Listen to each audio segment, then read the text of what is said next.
I think every type can be entrepreneurs. I think it really just depends on your health level and how bad you want it, to be honest. It's not for the faint of heart, that's for sure.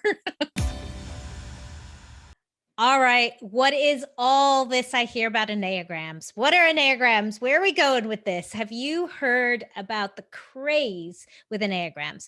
Well, today we are chatting with the one and only Nicole Saunders. She's a business coach who specifically uses Enneagrams to help entrepreneurs and business owners understand their personalities and their strengths. And she uses this new self awareness of your talents to help you figure out how to better run your business, how to even identify your why. And in this episode, Nicole and I talk about what Enneagrams are, specifically what each one means. So believe it or not, there are 9 of them. And so somewhere in there, you fall somewhere in there, why some people mistake their Enneagrams and how that can be negatively impacting their business, and how you can use it to better communicate with team members on your team or even with clients, and what your Enneagram tells you about your goals and your fears, and how understanding some of your weaknesses can support you in terms of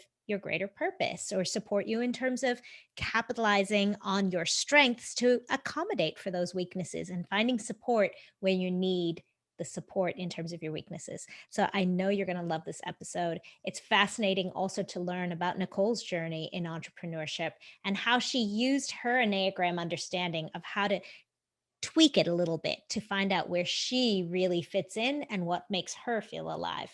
I know you're going to love this episode. So join me in welcoming Nicole Saunders. Hello, and welcome to the Business of Happiness podcast. I'm your host, Dr. Tarryn MacCarthy, and I'm so excited to be joined today by Nicole Saunders. Welcome, Nicole.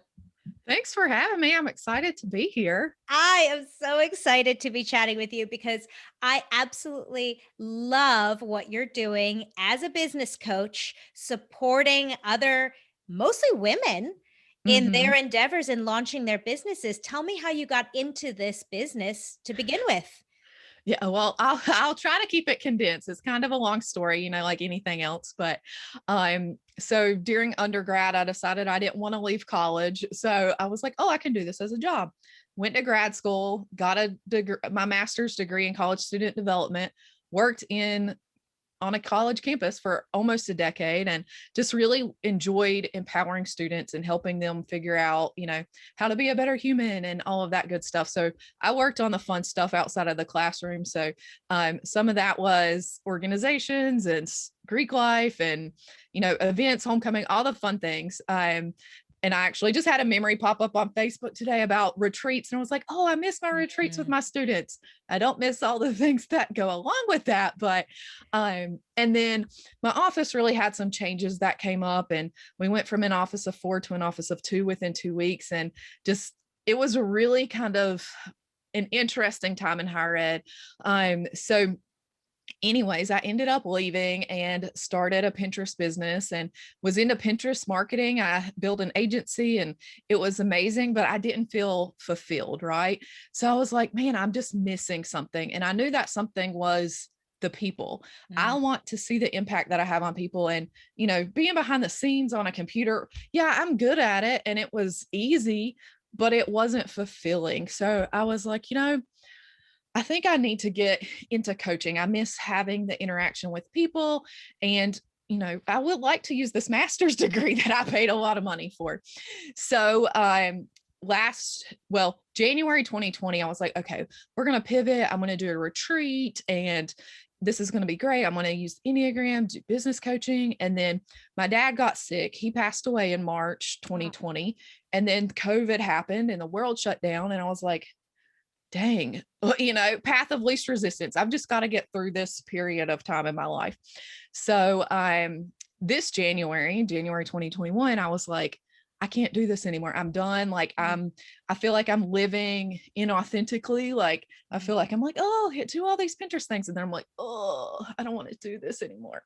So I was like, you know what, let's blow this business up. We've built one from scratch. We can do it again. So I decided to go all in and just really pivot hard. And I have enjoyed it. It's been a challenge. It's not been easy, but I feel so fulfilled now. I just am enjoying it. And people have been like, wow, Nicole, I can really tell you're just like, you seem so much more energized and alive. And I was like, yes, like I love hearing that. So yeah, I pivoted back in January and it's now August and here we are. And actually, you do exactly what you were talking about and how you did this for yourself in terms of asking entrepreneurs to figure out what their talents are and capitalizing on their talents. So tell me more Yeah. about that theory. Yeah. So really, when you look at the Enneagram, so there's 9 different types on that framework. So I help people really use that and guide their strengths. And, we don't want to talk about weaknesses as humans. It's like, oh, I just want to avoid this because that's my areas of weakness. I need to work on those, right? But using it to know that and your blind spots, you can really take what you're good at, outsource the rest, or figure out how to work that into your day so you can still get those things accomplished. So, and every type is different. So it just really depends. Like I'm an Enneagram 8. I thought I was a 4 for a long time, but we just really take action quick and forget that, oh, we need to take others' input in sometimes. So, working for myself is a really good way because I have nobody else to bulldoze except for myself. But, there's different types where, some people are just really focused on relationships and people, and maybe they're forgetting to ask people to buy their stuff and they're just promoting their free stuff.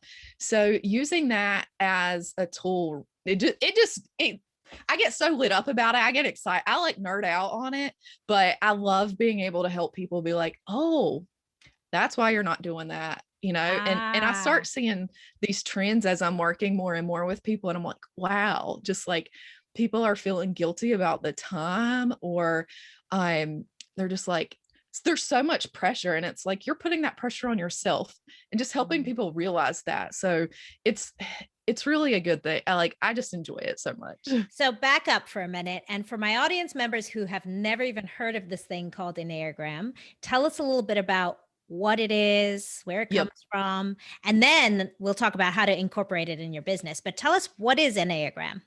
Yeah. So the Enneagram is a framework. So if you've ever seen that circle with like the lines crossing through it, there's 9 numbers around it. That's the Enneagram.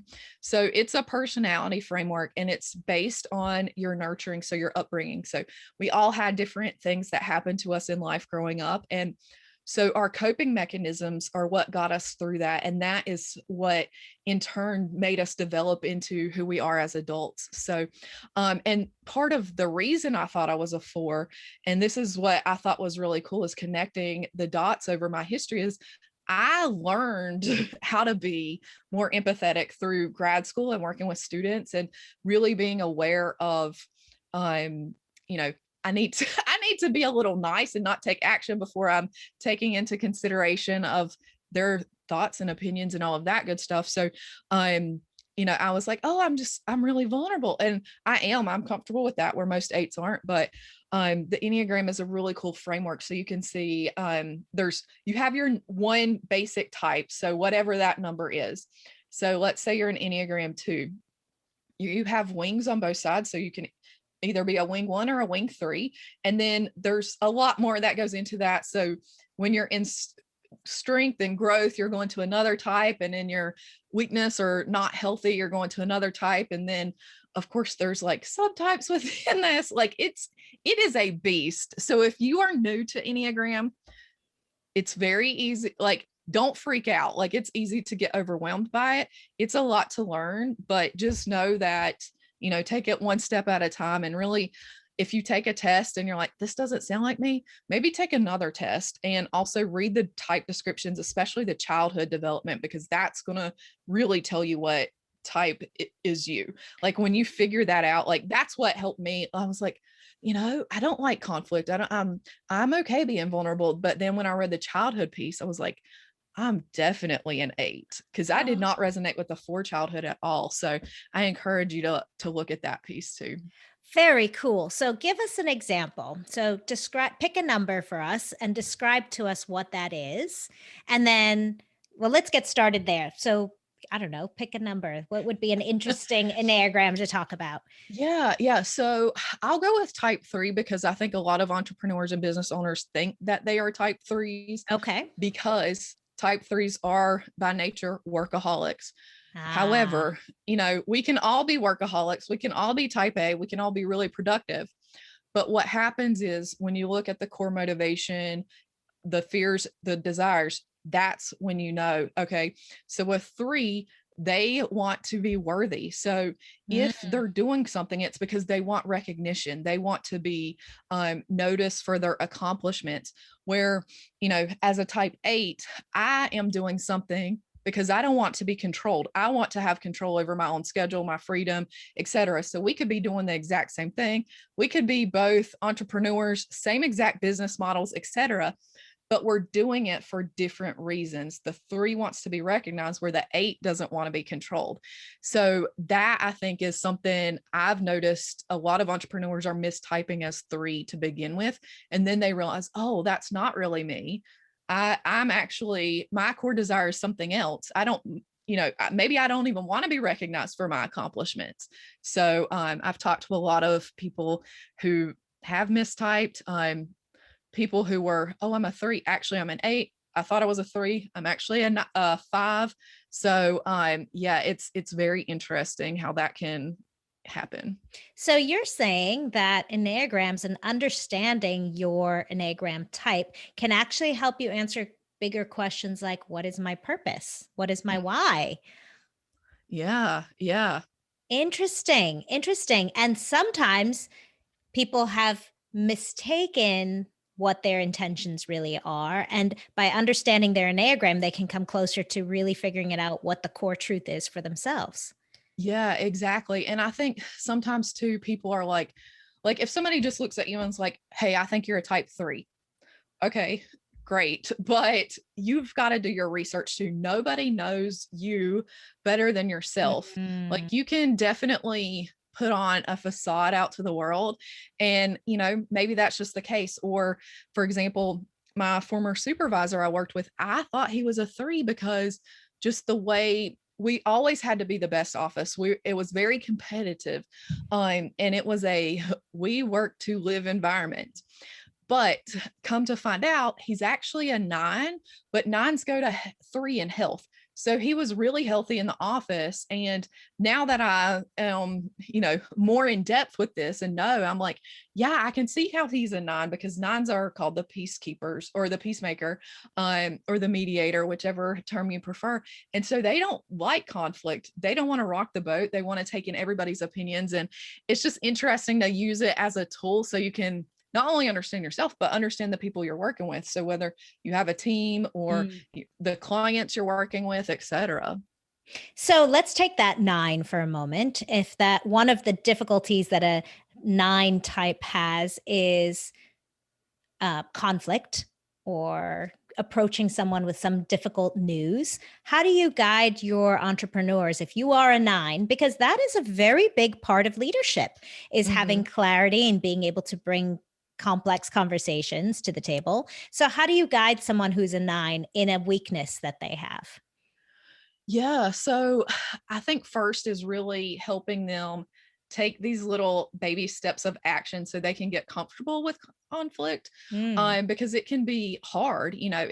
I would rather suppress my own needs than tell somebody that I don't agree with them. Or mm, if somebody asks you to do something and you don't want to do it, but you say yes because you don't want to deal with the conflict or the potential they won't like me anymore, helping them realize like you can say no. Let's practice saying no when you mm. really mean it, or speaking up. Like if your partner is like, hey, what do you want for dinner? And you're like, I don't know, but you actually really want sushi. And they're like, let's go for pizza. Maybe you can practice in that moment.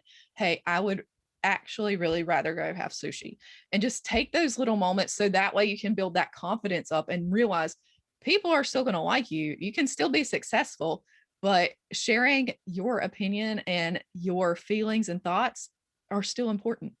Mm, absolutely. And so just acknowledging that this is a place that you need to learn to grow in. So can people Mhm. switch numbers during their lifetime? So my opinion is no. Once you're like, yep, this is like, once you know your number, I think sometimes you just get mistyped, or you, like for me, maybe you live in a little bit of a denial about it. Ah, But yeah. So once you know your type, and you're like, yep, this is me, truly 100% authentically me, you'll know. So you can access all the numbers, but it's what you are most easily. And really, again, going back to your upbringing and your childhood, and those core fears and core desires. So, you know, we may again look at, I think I'm a 3 because I'm a type A, I'm very competitive, I want to be the best at this. But maybe it's going back to something deeper. Like maybe you want to be the best, but what's happening there? Why do you want to be the best? And maybe it's, I want to be the best because, I don't want to be without security. Like a 6 mm, is, I really want to be safe. Okay, so I have to be the best in this. But yeah, I don't think types change. I think it's just we come to a realization that, oh, I'm actually this type. So and do you bring the same type to all aspects of your life? So do you bring that type to relationships and business and self-care? yeah, so typically, like, um a lot of times people say I lead with type whatever number. So if I lead with type 7, or I lead with type 8. And this is what you are, this is your basic type, but there's varying levels with the healthiness of your type. So you could be really unhealthy and still be that type and look very different.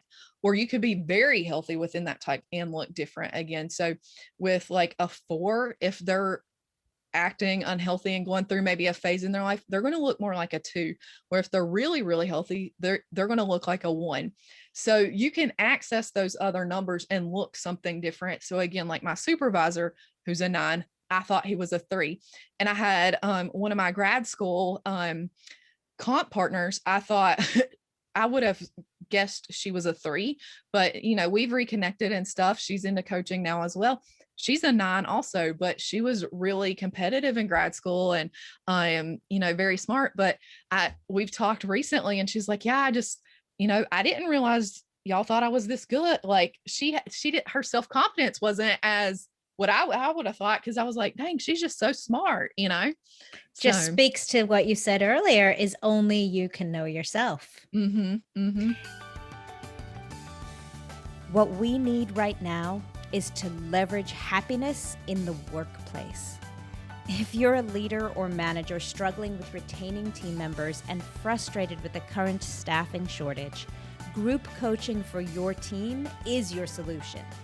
Christina Unrein and I have partnered together to build a 10-week group coaching workshop for your business, focused directly on increasing happiness and positivity in the workplace. How do we do this? We use the awesome systems you already have in place and support your team members directly with tools for a mindset shift for awareness of their individual power to own their own happiness. Learn how to cultivate accountability for happiness in your team members and guide them with the tools to own their empowerment at work.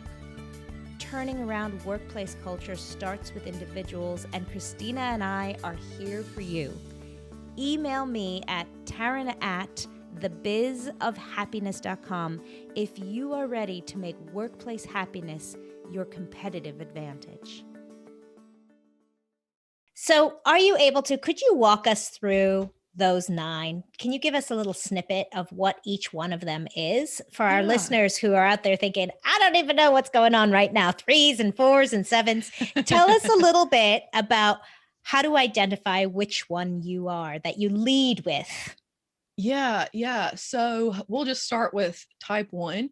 So type 1 is known as the perfectionist or the reformer, and their core desire is to be good. So they fear being right or wrong.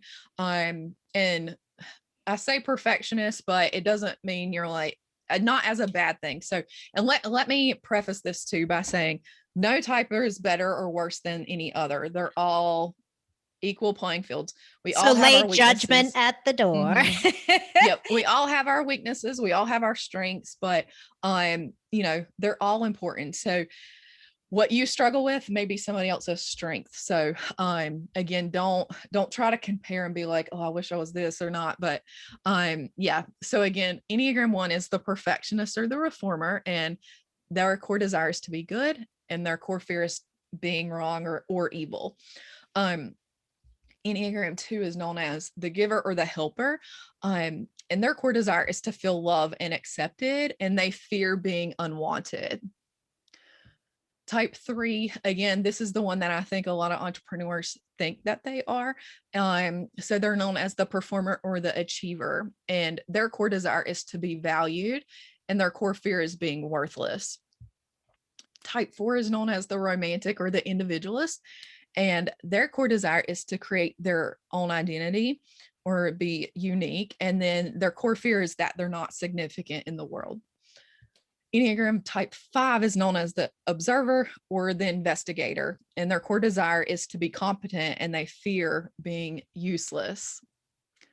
So type 6 is known as the loyal skeptic or the loyalist, and their core desire is to feel security and stability, and they fear being without guidance or without support. Type 7, the epicure, or the enthusiast, and their core desire is satisfaction and pleasure, and they fear being deprived. I think 7's just I think like bubbly. I don't know. I just feel very extroverted with type 7.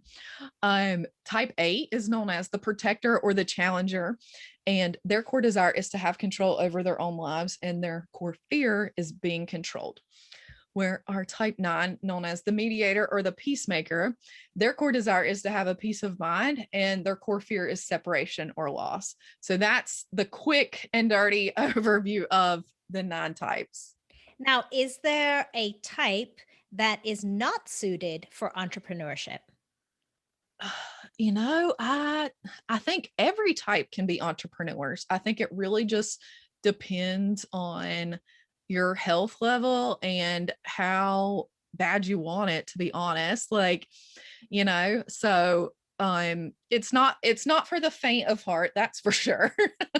Being on an entrepreneurial journey, I mean. Yeah. As you're experiencing these last few months. And what about those entrepreneurs who are hiring team members? Is it advisable to use the Enneagram as a tool to help hire and select specific responsibilities and tasks and positions according to their Enneagram? Yeah, I think a lot of hiring comes down to fit. So, for using the Enneagram when you're hiring, I think it can help you understand, okay, a 5 as the observer is more introverted, and they're not going to, maybe talk as much, where a 7 may be super extroverted and talk a lot. But they all just bring such different things to the table. But again, if we knew that, let's say we're hiring for a virtual assistant can be any type. I think it just depends, fit. I think a lot of things come down to fit. You can teach anybody anything if they're willing to learn, but fit personality wise is a huge important piece of it. But knowing how they communicate and how they operate is going to help you supervise and motivate them more. So, each type's going to be motivated in a different way. And each type communicates differently. So where a 7 may get bored and start daydreaming in meetings or, whatnot, a type 5 is probably sitting there taking a bunch of notes because they want to make sure they have all the information. So when they go back to do something, they are ready and they don't look like they're stupid or they don't know what they're doing. They really want to make sure that they have all the information, where sometimes the 7s, you kind of got to wrangle back in and be like, hey, did you get this? But they're going to be so creative and bring so many ideas that maybe you didn't think of. So anytime I'm like, Oh, I just need some creative spark right now. I'm like, where's my sevens at? I need a seven. Like, I just need a little bit of that. So yeah. Excellent. And then same goes for when you need organization or when you Hmm. need specificity. Really, Yeah. really cool. So how can we use these understandings about our Enneagram types in terms of our own fulfillment and happiness? What you were mentioning in your own life is you recognized that aspect of your own personality. So how could Hmm. you advise the rest of us to use the Enneagrams for finding happiness? Yeah, I think a lot of it comes down to self-awareness. So when you understand your type, you can start looking at those health levels and really see where you're at. Because once you understand, oh, this is why I do this. Mm. Oh, I'm not the only person who does this weird thing. Like, or whatever it is, I say weird thing because I'm I'm a fan of being like, yep, I'm a weirdo. Thanks. And I think that's why I thought I was a four for the longest time too, is I just really want to be unique in things and have my own creative spin on it. But when it comes down to it, it's because I want the control over it. Um, Ah. so recognizing that, okay, so as an eight, I want control and I'm easy to bulldoze over other people's opinions, or I can be seen as aggressive. So I know how I come across to people. And not to say that we need to tone ourselves down, because that I think how we are is important, but realize if I'm an eight and I come into a situation and there's a two who may be a little more emotional or take things personally, and I need to give them feedback, I can't just walk up and be like, hey, you suck at this. No, I need to be like, even though if maybe I'm thinking that, I need to think of a way to eloquently say that in a way Mm. that's they're gonna understand and appreciate. So I just really think it is important to look through, like, there's so much out there that you can really dive into and understand, like, okay, these are my strengths, these are my weaknesses, this is my superpower, this is my blind spot. And once you understand that whole self, that's where you can be like, okay, I need to work on this or these inner things. Like, as an eight, I may need to work on something different than somebody else who's an eight, just Mm. because I've had so much of that conditioning of the vulnerability and the emotional side and the human development piece. But every type is going to have something that they can work on and become more self-actualized, right? So it's that self-awareness piece. Mm-hmm. Absolutely. So in this journey, you've told us a little bit about how you've had to overcome some certain understandings about yourself. What are you needing at this moment? What is your stumbling block in your entrepreneurial journey at the moment? What is the next thing Nicole needs to overcome? Yeah. I've done a lot recently about so as I mentioned, when I had my Pinterest business that I launched, it was really successful. And very quickly I was like, oh my gosh, I'm booked out. Like, I have all these clients. Well, it's a little bit different when you're a business coach. So Mhm. I've had to realize that just because I was very quickly successful with one thing, it's a completely different business model. Sometimes people don't want to learn Pinterest, they don't want to do it, it's a Mm. specialty. But with business coaching, it's a different aspect. Like, people, it's kind of abstract. Like, what am I actually getting? So I've had to learn a lot of, like, so just being like, hey, you need this thing. I don't know why you need it. I just know you need it. Mm. Like, what am I giving people? So helping myself understand how to communicate that and realize that I'm a little bit different. If I want something, I am chasing it down. You're gonna know. I'm like, hey, take my money. I want you. I'm obsessed with you. I need this. Where that's not normal. Like, I'm an anomaly in that fact. Like, you've got to ask people to buy your stuff or they're not going to buy it. Like, Mm. you have to constantly do that. So practicing putting myself out there and being a little vulnerable, because people can say no. Mm. Okay. So if I'm doing that, and I've told people this before, and it's probably something I need to implement myself, but every time I get a no, okay, let's get a check mark, let's get a sticker, like, let's celebrate this no because it's leading to the next yes. And I'm celebrating that I asked. If I don't ask, they're a no anyways. So I need to ask. I love the celebration Yeah. aspect. Yeah. Absolutely. So what is your superpower? Yeah. So I would say with eights, like, we are very strategic. Like we know what we want, and we're going to take the action to go for it. And I've pretty much been that way my whole life. I decide, hey, I want this, we're going for it. And I mean, I look back as a child, my mom would call me a bulldozer. She's like, quit bulldozing your sister, this and that. And now I'm like, you know what? I'm proud to be a bulldozer because it means I'm taking action and I'm changing the landscape and we're going for it. So I kind of reclaimed that a little bit. But yeah, not everybody has that self-confidence, just to take that action. And I realized like, oh, people aren't confident. Like my husband, and I pick on him. He's like, oh, yeah, I don't know. I don't like, he's just very shy and reserved and he's not as self-confident, but I'm like, just go ask, just go do the thing. You can't break it. We'll fix it. Like if it's broke, like, like I'm just like, I don't know. I'll figure it out. It is absolutely a superpower. And it comes across, Nicole, in the work that you do.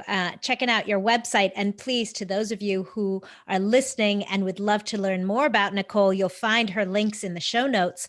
But on your website, you gave some great blogs and really strategic guidelines on how to approach certain aspects of entrepreneurialism. And one of them is this great strategy that you have for batching content. Mm-hmm. And I love that you put it in such an easy to understand format. You break it down, you simplify the process so beautifully. So I agree, you are very good at strategies and really making it simple and actionable.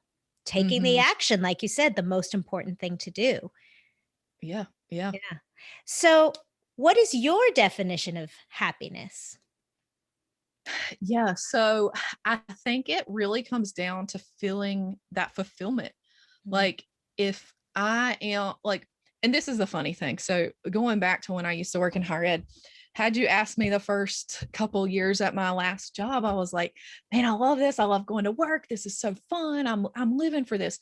But things change. And, I started to realize like, man, this is not fun. Like, I don't feel fulfilled. Like, yes, I love my students and the health insurance was great, but I don't miss the bureaucracy and the red ropes to jump through and all the paperwork and the contracts and just the stuff people don't see. Like, people think I'm over here just, like running a circus, and yeah, it looks fun. And all my students are happy. They're getting free t-shirts and cotton candy, but you don't see the behind the scenes of that. And it gets really exhausting, especially because you must have a master's degree to work in this field.